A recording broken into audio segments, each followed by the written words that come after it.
Welcome to అభినవ భారత్. నేను రఫీ.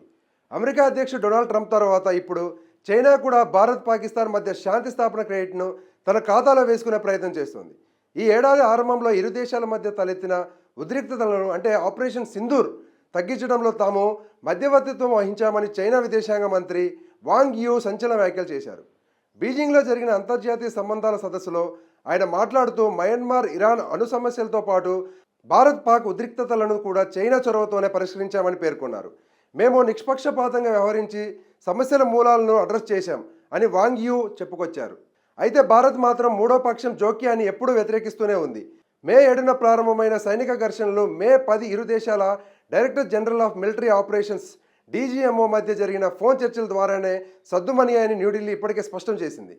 ఇందులో ఇరు దేశాల ప్రమేయం ఏమీ లేదని భారత విదేశాంగ శాఖ గతంలోనే స్పష్టం చేసింది. ఆసక్తికరమైన విషయం ఏమిటంటే, ఒకవైపు శాంతి గురించి మాట్లాడుతున్న చైనా మరోవైపు ఆపరేషన్ సింధూర్ సమయంలో పాకిస్తాన్కు భారీగా సైనిక సాయం అందించింది.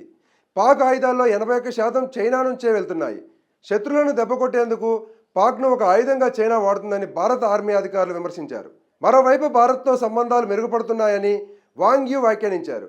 ఆగస్టులో టియాన్జియన్లో జరిగిన ఎస్సీఓ సదస్సుకు ప్రధాని మోడీని ఆహ్వానించిన విషయాన్ని గుర్తు చేశారు.